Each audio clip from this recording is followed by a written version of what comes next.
वंश न्यूज, दलित पीड़ित व शोषित जनतेचा खनखनीत आवाज। वीडियो में पेश किए गए विचार इसमें शामिल लोगों की निजी राय है। हमारा चैनल इन विचारों का खंडन या समर्थन नहीं करता है, इसके लिए हमारा चैनल जिम्मेदार नहीं है।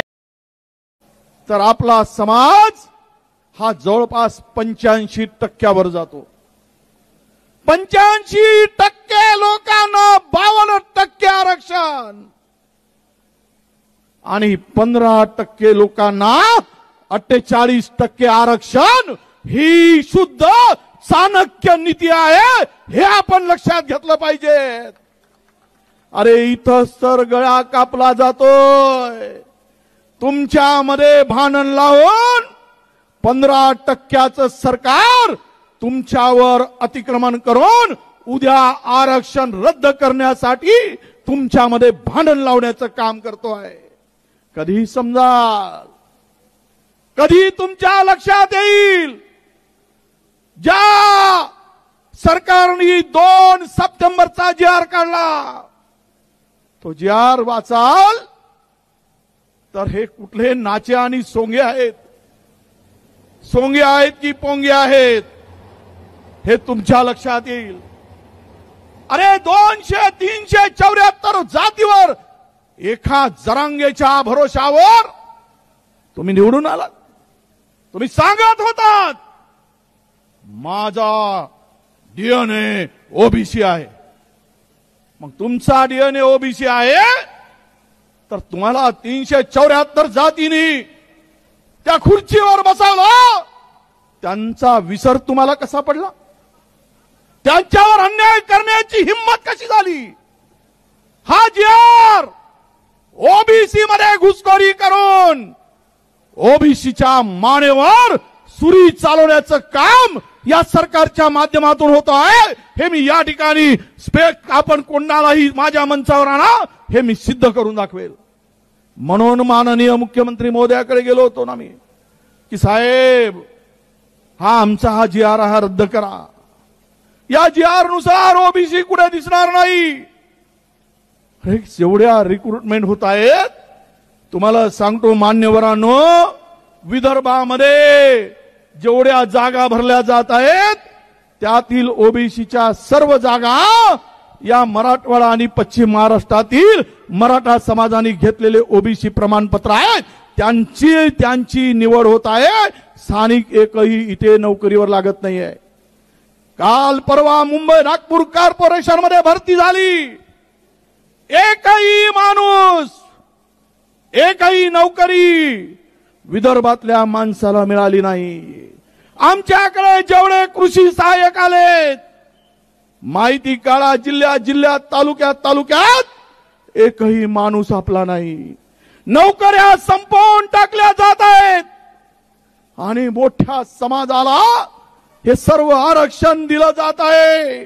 अरे आम्ही महाराजांनी, छत्रपती शिवाजी महाराजांचं नाव घेतो, त्यांनी 18 पगड जातीला 12 बलुतेदारांना घेऊन हे राज्य स्थापन केलं।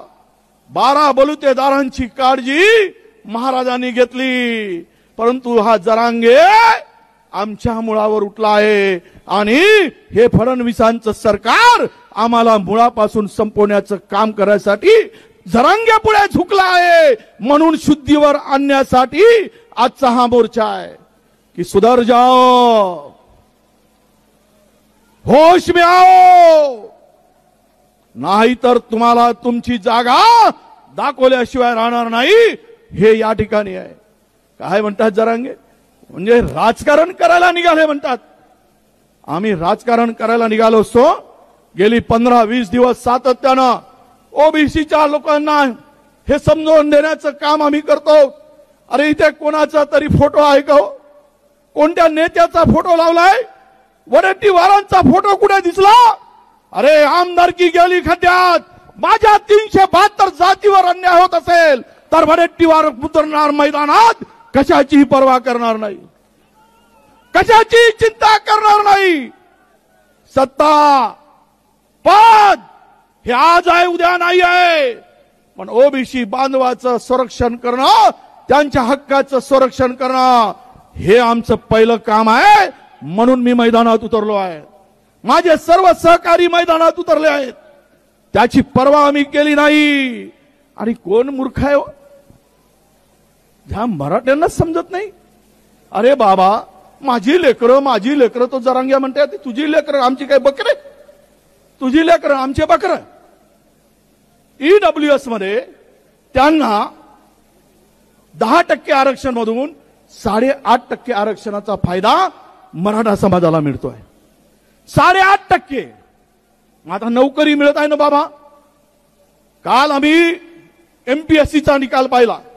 एमपीएससीच्या निकालामध्ये जो कटाप आहे, तो कटाप जर तुम्ही लक्षात घेतला तर यातून या कटाप मध्ये एमपीएससीच्या ओबीसीचा कटाप 485 ओबीसीचा आणि ईडब्ल्यूएसचा कटाप 450 आहे. आता तुम्ही सांगा, ओबीसी मध्ये स्पर्धा आहे का ईडब्ल्यूएस मध्ये आहे? या बैताड जरांगेला हे समजतच नाही. अरे फायदा मराठा तरुणांचा कुठे आहे? आणि आम्ही पहिलेच 10x10च्या खोलीमध्ये 50 जण झोपतात, तर का आमच्या उरावर झोपायला पाठवतेस? कुठे मिळणार आम्हाला हक्क आमचा? अरे घ्यायचा असेल तर आमचा बळी मराठा समाजाच्या, मी सर्व नेत्यांना सांगतोय, आम्ही विरोधात नाही तुमच्या. मराठा समाजाला व्हिडिओ जास्तीत जास्त लाईक करा, शेअर करा आणि आमचे YouTube चॅनल सबस्क्राईब करा.